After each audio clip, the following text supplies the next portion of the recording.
Namaskar. I'm Harpreet Kaur and I welcome you all to our live and interactive session. This is our online training program on instructional design for Techno-Pedagogy Integration. This training program is organized by Central Institute of Educational Technology, that is CIET NCERT, in collaboration with SNDT Women's University, Mumbai. It's a 5-day, 5-hour online training program, and today we are in day 1 of the training session, where the topic that we are taking up is concept, need, and scope of instructional design. You're watching us live on PM eVidya channels 6 to 12 and also on our YouTube handle NCERT Official. If you wish to participate in today's training session, you can do that by reaching out to us through various platforms. Our phone number is 8800440559. Our email ID is training.helpdesk@ciet.nic.in. And on our YouTube handle NCERT Official, you can chat with us, you can send us your questions, suggestions, and feedback. Now, viewers, it's a training program, which means there is going to be an assessment as well on the last day of the training session. For that, you need to visit our CIET website for all the guidelines. You have to watch all our sessions very carefully. In case you participate in the assessment and you score more than 70%, you will be granted a certificate that you can download from DIKSHA portal. For further details and instructions on the same, again, visit CIET website. Now, moving on, let me ask you one simple question. What do you understand when I say instructional design for techno-pedagogy integration? Well, it's a common question, but it is extremely important because many of us do not know about it. It is a need of the hour. And to throw light on this topic and what all will be discussed in the session today, we have our guest with us. Please join me in welcoming Professor Madhavi Dharankar. Ma'am is Professor and Head Department of Educational Technology, that is DET, from SNDT Women's University, Mumbai. Ma'am, namaskar and very warm welcome to the session. Namaskar. Right. Ma'am, first of all, I want to understand from you that it's the first day of the training session and we have to set the tone for the rest of the days to follow. Please make us understand what exactly are we going to learn in this training program, and today in day 1, what all are the important points we'll be covering. Okay. So, as we all know, this entire course is focused towards instructional design and the processes involved. So, today, being the first day, we are going to understand the concept of the concept of instructional designing. We are also going to talk about why is the instructional design needed and what is the scope of instructional design as a process in terms of even the human resource requirement and other processes as well. Right. Okay. So, ma'am, now I request you to kindly go ahead with your presentation. Whatever questions we will be receiving from our audiences and viewers, we'll take them up in the end. Also, I want to make a simple request to all our viewers out there. Please ask relevant questions through our YouTube handle or other platforms and do not just mark your attendance. Ma'am, all yours now. Thank you. Okay, thank you very much. So, namaste once again to all the participants, and we will be learning about what instructional design is. We will be going into the details of this particular concept. So, as mentioned earlier, this particular session will be having the focus on the concept of the term. We will be breaking down the term and we will be understanding it in detail.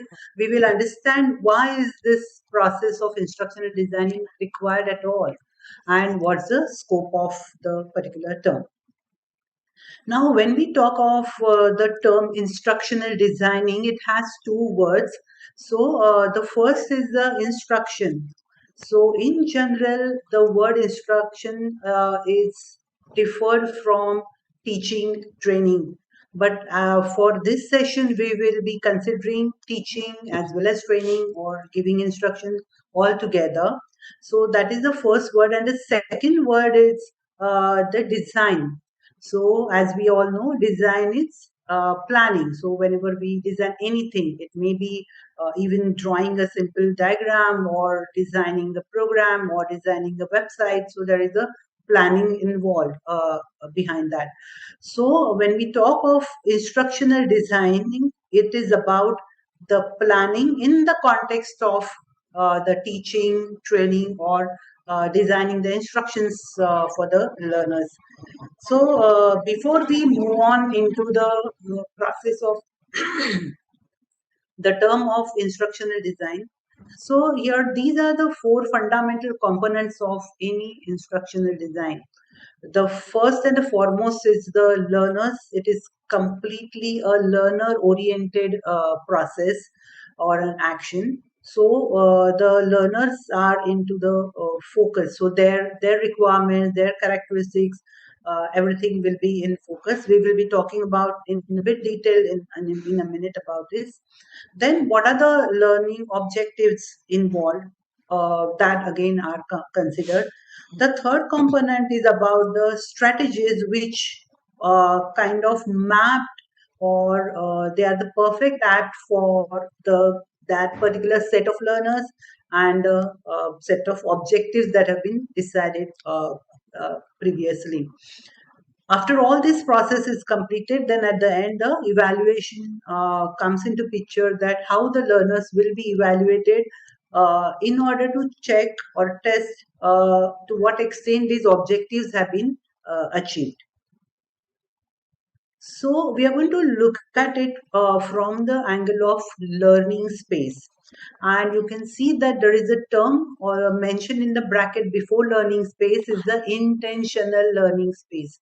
So intentional being it is well planned, it is deliberate, it is focused, and it is a very systematic scientific situation and a process.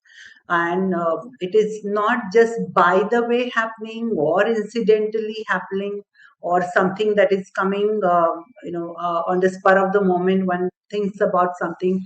It's not that kind of the tensional, as they say. So it is the intentional learning space. So when we are looking at this learning space, as you can see in the diagram, the learner is in the center. So, and the other components are around this learner, right from the teacher, the content that comes into picture, the media, mode, and the peer or the interaction that is happening.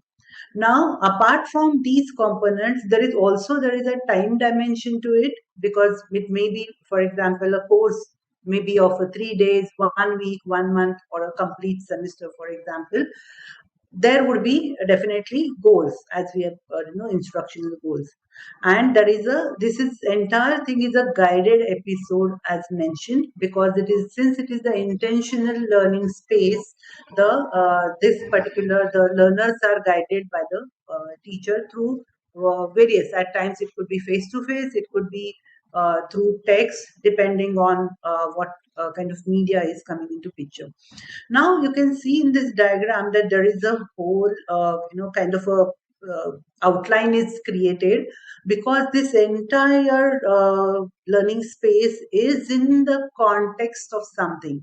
So, for example, suppose PowerPoint is to be taught to the learner. So, what is the context? Is it for fun? Is it for some, they have to maybe create some output of it, or is it a part of the syllabus?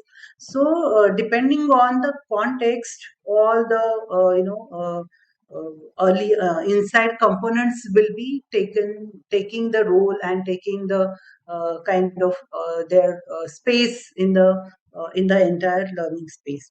So we are going to dive a little deep into this learning space, because all this forms the sound foundation of the instructional design that we are going to understand. So the learning space, as we have seen in the diagrammatic manner on the earlier slide, it's quite a complex, I would say, a situation or a space, and so many factors, right, from learner, content, goals, peer, medium, modes, teacher, time. All of those are involved in this complexity. So we will get to understand why we are calling it complex in the next few slides. So, when we talk about the learner, we are going to look at the learner from two different aspects.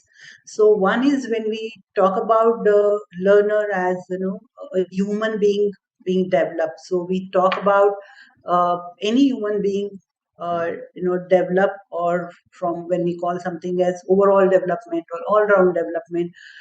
So all the angles like cognitive, emotional, social, physical, spiritual, all angles are taken into consideration.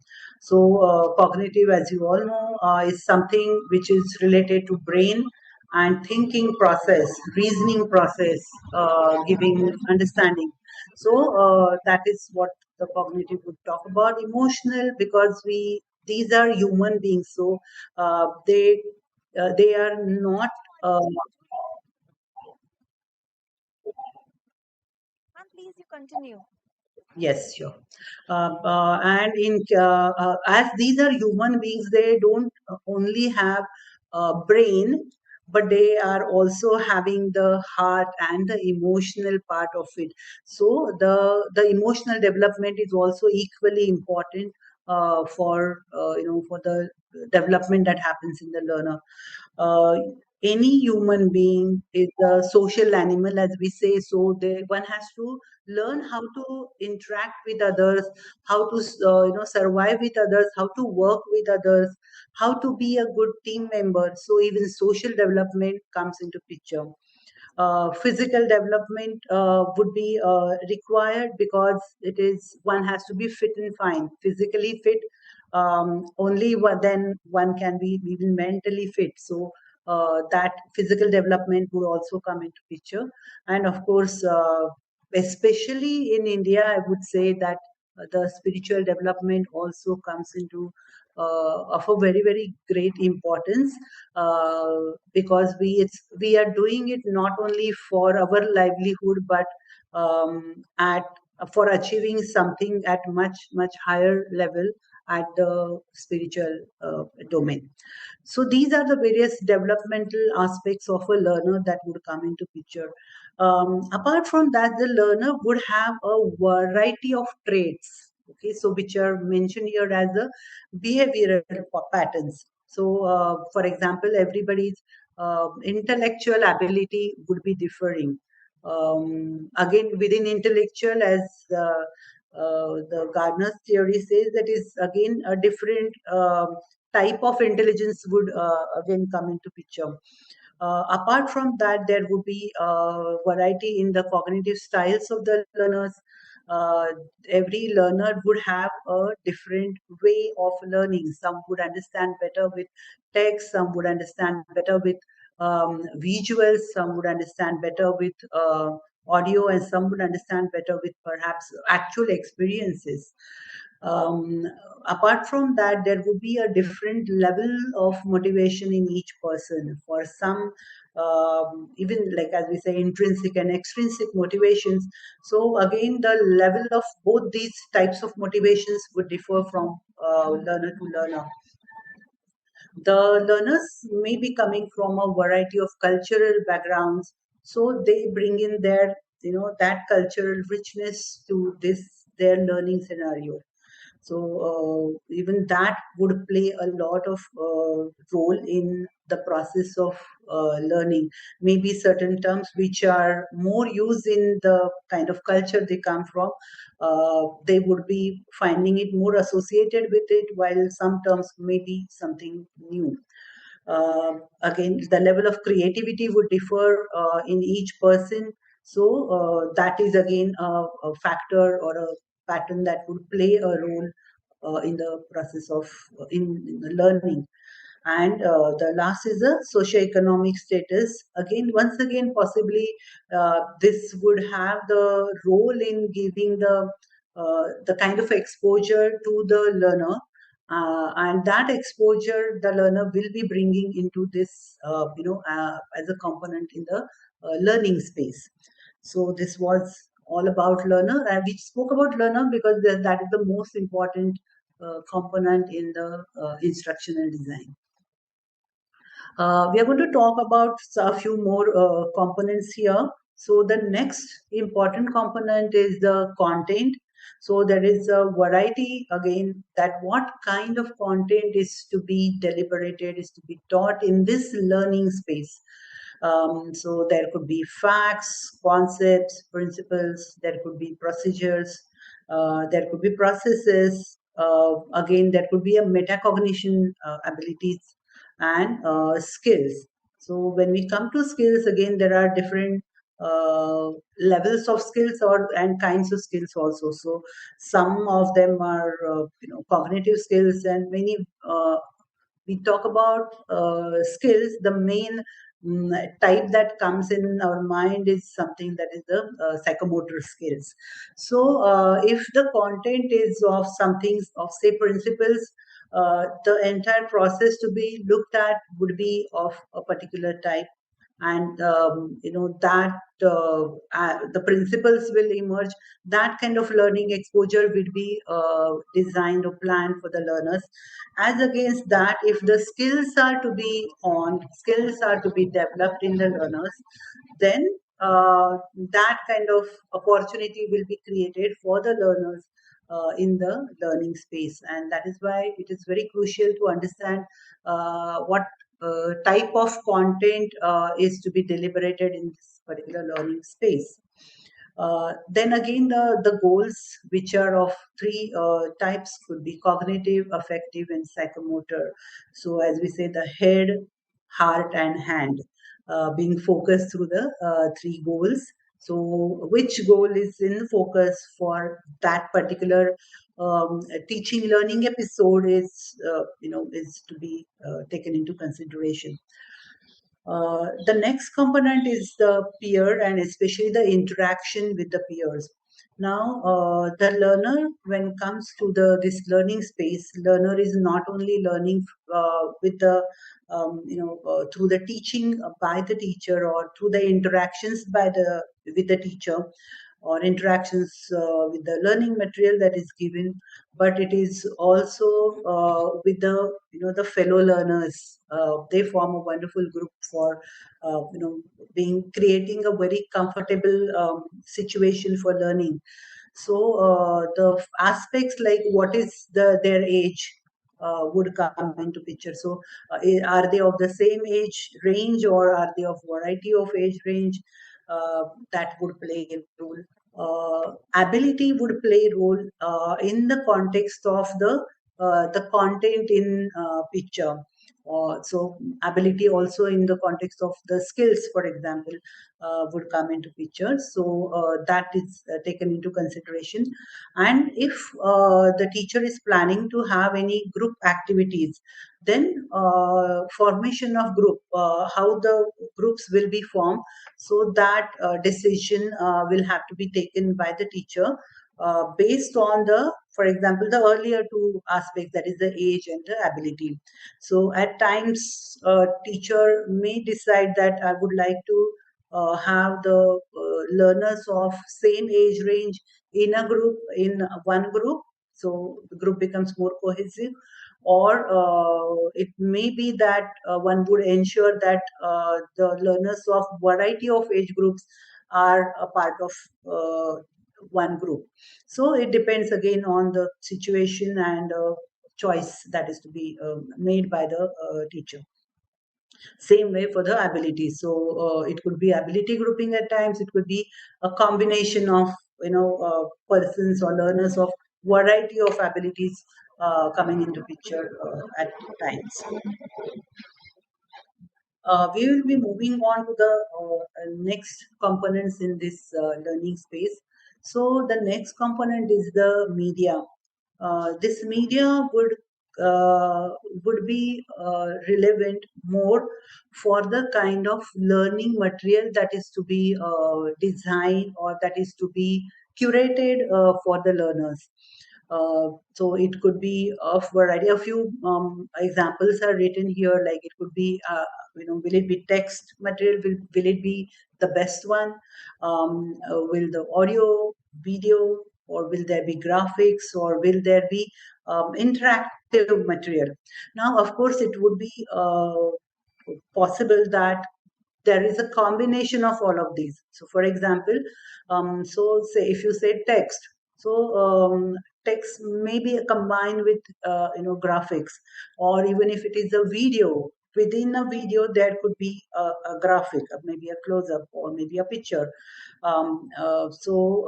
Also there could be artifacts of some other learners or some other persons who have actually worked. So that also could become a part of this media. So choice is to be made from this media as well. The next part is the modes. So, are the sessions going to be offline? Are those sessions going to be in class, in person, or or are they going to be online completely, or a combination of both of these, offline and online, in the blended form? And if blended, again, the decisions like how much percentage of offline, or to be precise, how much percentage of synchronous sessions and what percentage of asynchronous sessions. So all these decisions will come into picture when it comes to mode. Um, uh, the fourth option of field is mentioned separately over here, because in the when offline is field is all, of course, maybe many a times would be offline, but in the first as first bullet, when offline is mentioned, the focus or the assumption is that it would be in the classroom situation. And the field will be where they will be going and meeting people. Actually, they will be going and observing people. So for example, suppose you want how a small vendor works in the, maybe in the market, a vegetable vendor, how is the person actually talking to the customers, how is the person placing the various vegetables in the shop, how is the transaction happening. So maybe, like, depending of course on the content, you want them to go and observe all of these, you want them to go and maybe interview this person. In that case, the mode would be like, go to the field, go to the real life situation and understand. If you want them to study the vendors which are selling the things in, say, Mumbai local trains, or maybe on the bus stand. So you would be sending them to the field. So beyond what the learning material would be giving them, these kind of experiences would also be giving them a much lot of clarity and in-depth knowledge about, or in-depth understanding of the content. And that is why possibly perhaps you would at times you would involve the field part of it.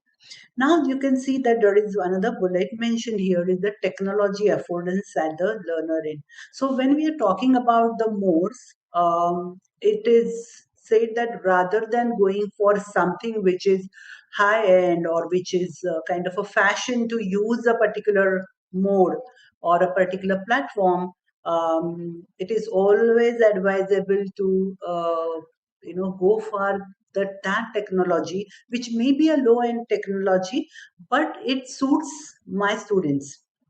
It is, the choice is made based on the technology available at the learner end.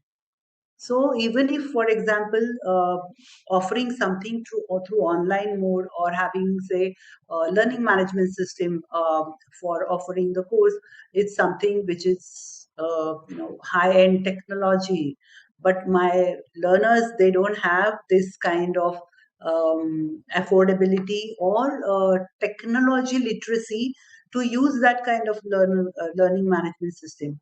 So in such case, maybe, though a lower end of technology or lower level of technology, I may be choosing something like, say, WhatsApp.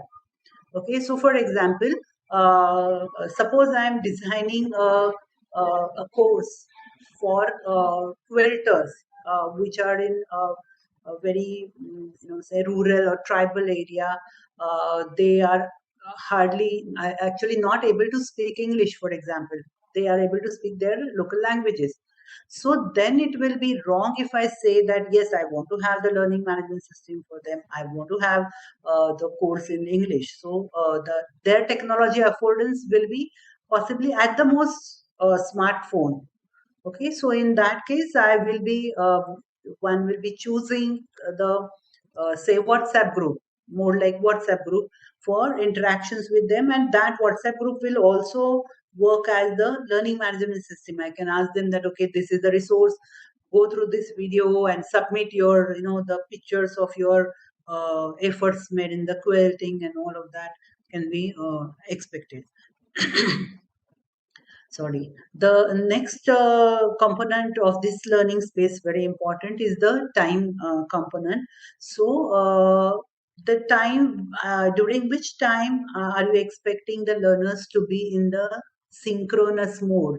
I mean, the synchronous connection, that is where the teaching and the learners are available at the same time. They are able to interact with each other, or to what extent you want that to be asynchronous, that where it is maybe the resources are shared with the learners either through email or through learning management system, or as I gave you example just now, is something like WhatsApp or any other social media that is being used. So what is the schedule for this, or how much quantity is again once again to be that decision needs to be taken by the instructional designer. And last comes the teacher. A very so we have seen so many components of this learning space, and the teacher will be the one who will be taking all the decisions. So all of I would say the options are available, varieties available in each option. So which option is suitable for which? So that kind of decision will be taken by the teacher in order to design and the best possible learning experience and most enriching learning experience for the learners. So one would be firstly identifying the what are the learning goals. Would be then analyzing the what are their learning needs. So that is again very very crucial in the process of instructional designing. Accordingly, then the content will be arranged and the choice of media will be made.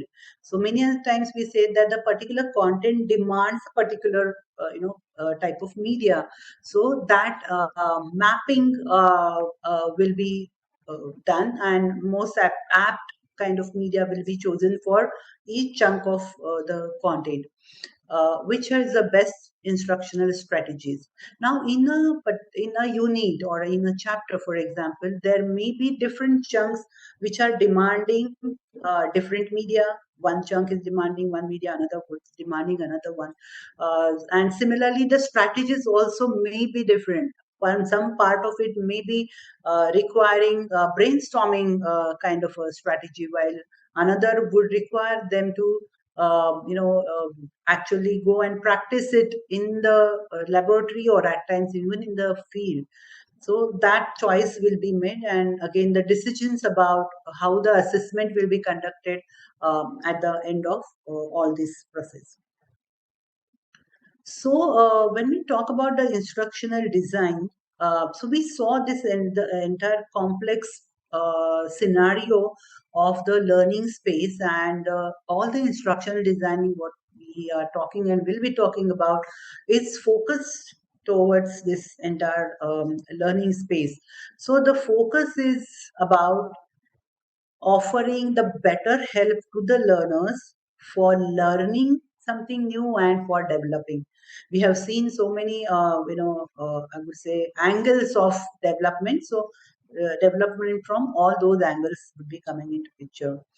The next part of the focus of this instructional designing is developing the learning experiences and environment. So that environment would comprise of the learning material, the kind of activities the learners will be getting, the kind of ethos that will be maintained through that learning experience, the kind of platform that will be used. So all of this will form together this particular learning environment, and that is crucial for promoting the specific knowledge or acquiring the certain skills by the learners. The next focus is about the incorporating the known and verified learning strategies. So what strategy would be suitable for what? So that again is a great focus in the process of instructional designing. So that the experiences make the process of acquiring new knowledge becomes more efficient, effective, and appealing. We will be touching upon this efficient and effective a little more in the slides to come. So there is a kind of a definition, I would say, given of instructional designing. So it is a systematic process. So it is not a process where the teacher enters the learning space and take the on the spot decisions and go ahead with that. So it is a pre-planned systematic process.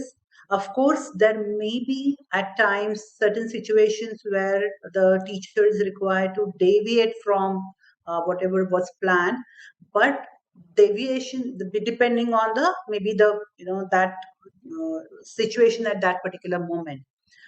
But even to do that, this prior preparation is always required, and so that's why systematic. And we saw so many components of that entire system, so all of them all of those components need to be working together, and of course teachers responsibility. So process of translating general principles of learning. So there are many principles of learning which a teacher talks about, and even the pedagogy talks about, because we in this particular entire course it's focused on the pedagogical angle of instructional designing. So these principles are used and they are converted into the plan. So as I said, it is the prior plan is very much crucial in the instructional designing. It is not on the spur of the moment every decision is taken. Okay, so now there are two different I would say perspectives of looking at the instructional designing. So there are two persons considered here. When it is a teacher, these two persons or these two roles, I can say, are combined in one person.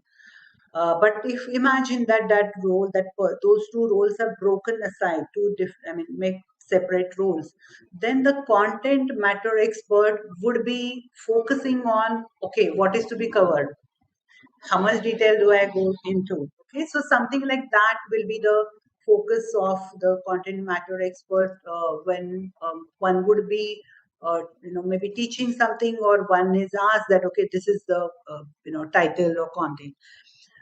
Whereas the instructional designer will not begin with uh, the content, okay, but that instructional designer will begin with, okay, this is the problem, and then how do I address this problem through the solution in, of course, in the form of the teaching. So that kind of a problem. So suppose the learners are giving you an example of maybe from higher education, the learners are getting continuously rejected through interviews. So then the instructional designer will think about, okay, that is the problem, that the rejection is happening at the level of interviews where their academic scores are good. So that means they need some inputs for preparing for the interviews. So like that, it will be beginning, starting with the problem. After that will be, okay, this is the problem. So what kind of knowledge and skills will be required for addressing this particular problem? So the stage, which is the first stage for the content matter expert, becomes the second stage for the instructional designer. That is one thing. Another very crucial approach by the instructional designer is, instructional designer focuses on what is the learner required to know.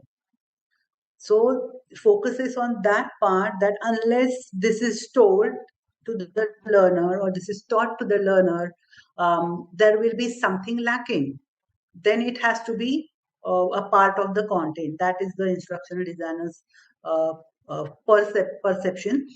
And also that one would avoid that, okay, for example, if I have to talk about, right now we are talking about instructional designing, about the concept, need and scope in say 60 minutes. Suppose one has to talk about this for one complete day, or entire course is based on only basics or meaning of instructional designer, or another side, for example, I'm required to talk about this only in 10 minutes, which I'm going to talk about, say, in 50-55 minutes. So then I'll have to cut down upon many things which are being spoken as of now. So then whatever is being told will be something nice to know. Oh, okay, I'm learning this about this also.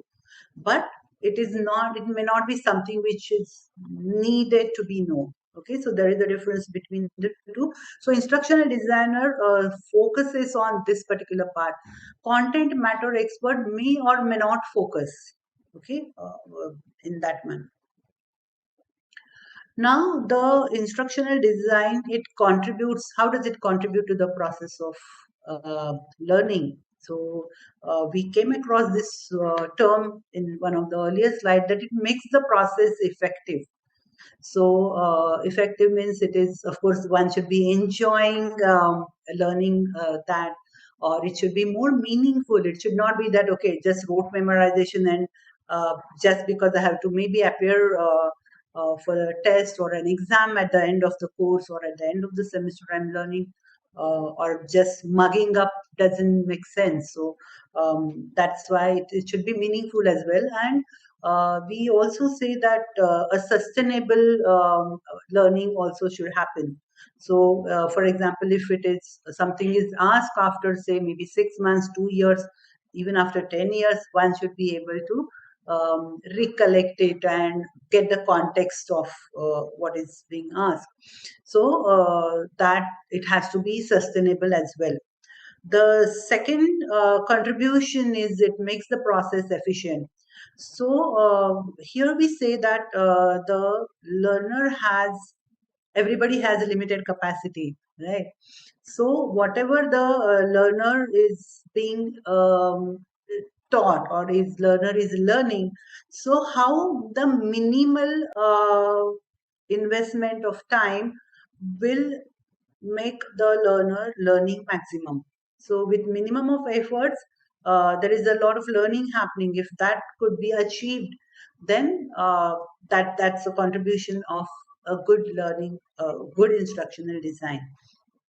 Apart from that, the learning process also should become the more engaging and interesting for the learners. Now this engagement could be with the learning material, with the teacher, as well as with the the fellow learners. So such kind of opportunities are required to be designed and ensured in the instructional learning, instructional design process. The last part in this contribution is the, it's a, when which this instructional design is giving a good return over investment. So instructional design is a process, it needs time, it needs intellect. So basically it needs efforts of various kinds. It needs infrastructure at times. So all of that, the investment is made, then what kind of returns is one getting? So that again is the contribution. So it definitely adds to the value of the entire process of learning through all this contribution. We're now moving on to the scope of instructional design. So here we have to understand that how the scope is again kind of focused. So the instructional design begins. It starts with identification of the performance problems. So this is what the learner is not able to do, or this is what the learner is struggling to understand, or not understanding. So that is the beginning point. And whereas it does not assume that whatever instructions are given, it is the answer to the solutions which are related to teaching learning. So it is then this performance problems are looked at in a very specific manner and not in a very generalized manner. That's what this particular point means. The next point in the scope is the instructions are considered from the learner perspective.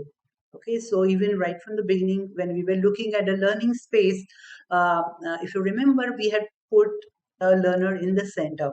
So here, learner characteristics, learner requirements, and even perform. When we say performance problem, the earlier point is again performance by the learner. So learner is very much in the focus than the content.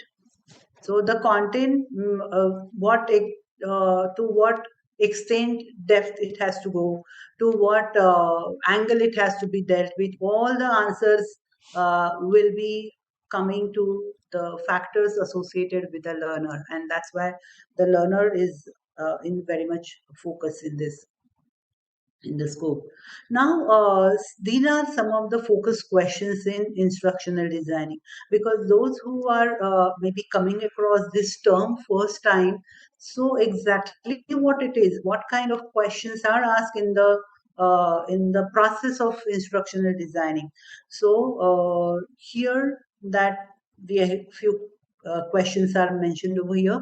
So even in your teaching learning process, or when you are planning for your teaching, if such kind of questions are asked, you ask yourself first, then it will be there are high chances that your preparation would be going in the right direction in the instructional design.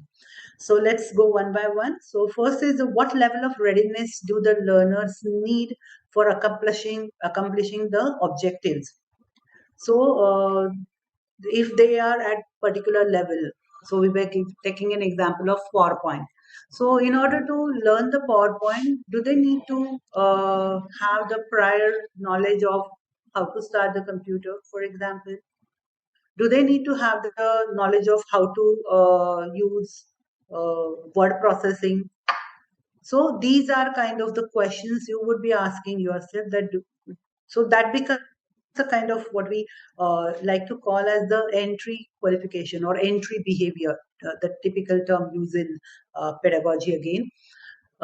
Next is what instructional strategies are apt for that set of objectives and the learner characteristics. So it is a kind of the decision becomes a little complex, where one has to also take the learner characteristics into picture, as well as take the objectives into consideration. What technology or other sources are most suitable? So we spoke earlier that we have to talk about, we have to consider the technology affordance at the learner end. So even that will be coming into picture.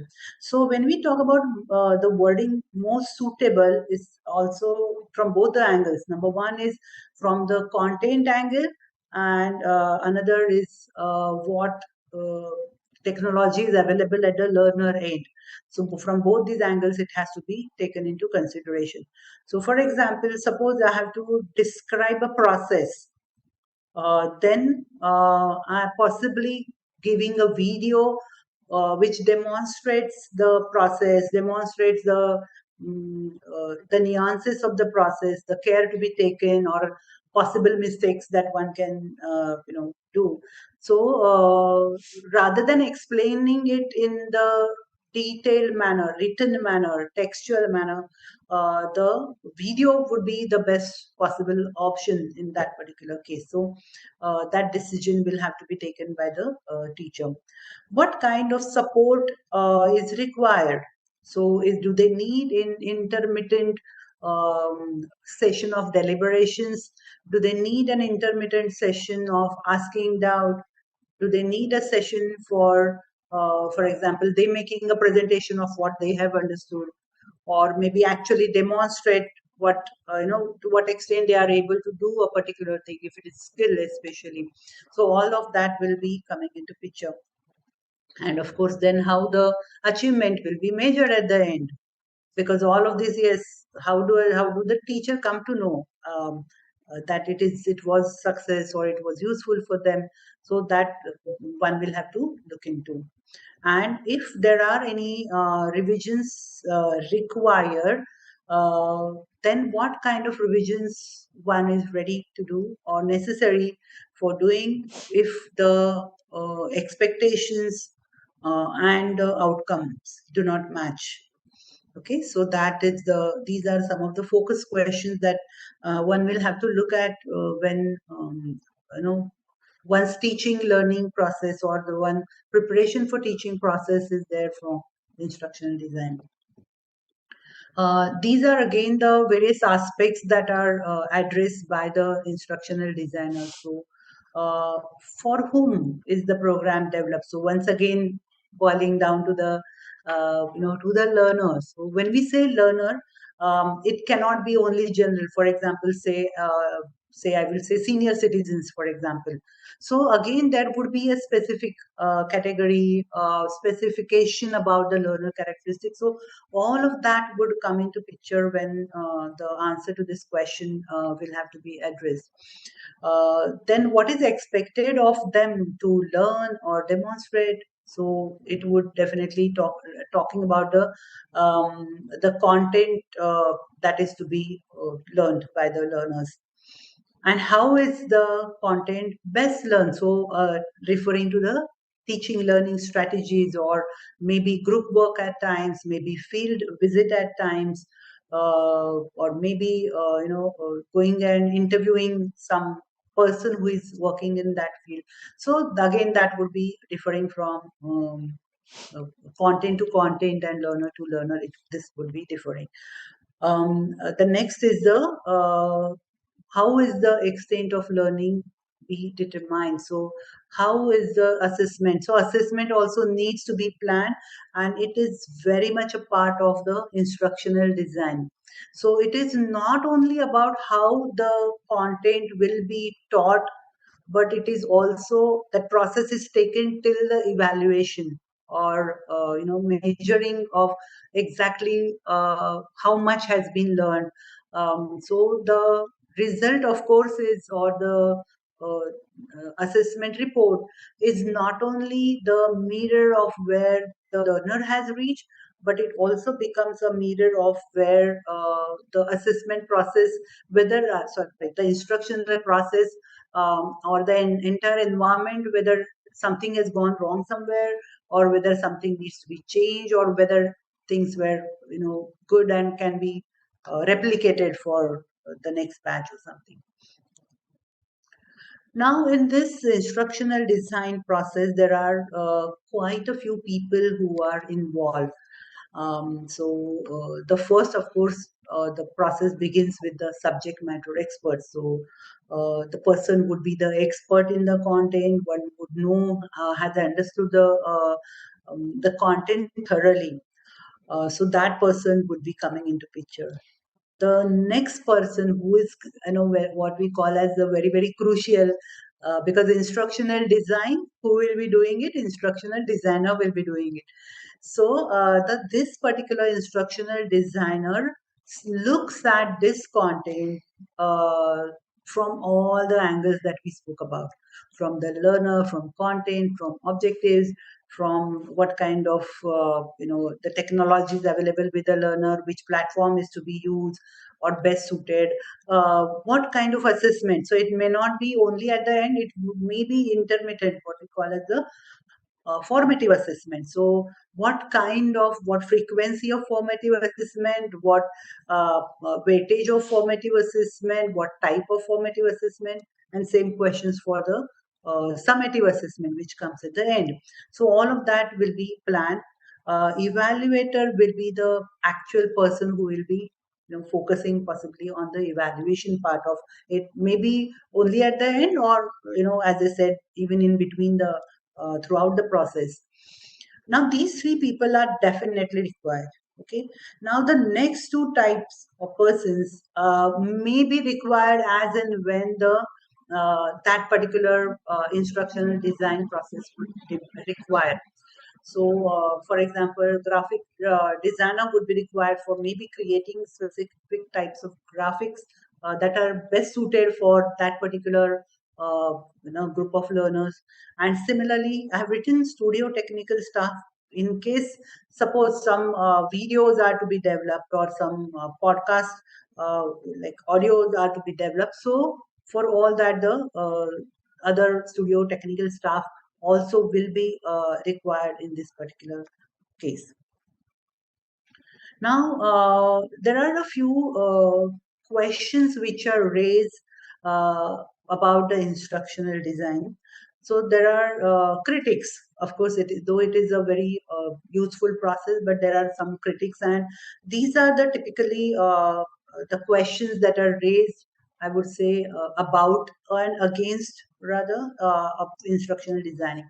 So it takes that isn't this process very mechanistic than humanistic?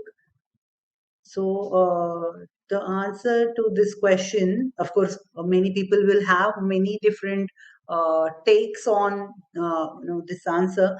But as we saw earlier, this very ID process, the beginning is from identification of the problem, identification of the in the context of the learner's learning process. So from that angle, it is definitely a humanistic kind of process, and doesn't it's not mechanical.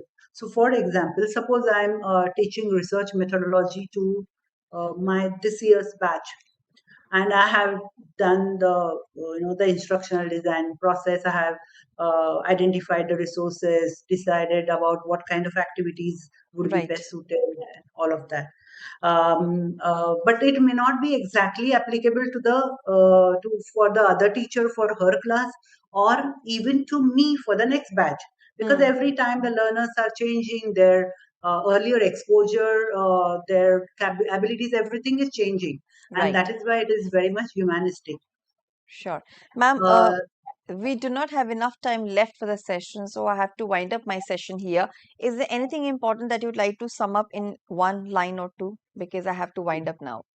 yes, sure. So this is the one line in like we spoke a lot of aspects about instructional design, but I personally love to call it as an orchestration of there are a good orchestra makes it's a teamwork, right? It's a combination of something many musicians coming together and contributing to that melodious music that is getting created. So similarly in the instructional design, there is the strategies, mode, media, the sequence, the chunk, which are chosen and spaced out as per the learner and the objective and the content. So when this orchestration is in place, then it would be a great instructional Right. design created. Thank you so much. Thank you so much, Professor Madhavi, for your contribution to the session. It was indeed a very well explained presentation, and of course, you have set the foundation for the days to follow. I'm sure the participants are going to take advantage of what you have made us understand. Thank you so much once again. Thank you. Right. So, viewers, now it's time for me to wrap up this session of ours. It was our day one under the umbrella theme of instructional design for techno-pedagogy integration. This is the theme for our this week's online training program. And today on day one, we talked about concept, needs, and scope of instructional design.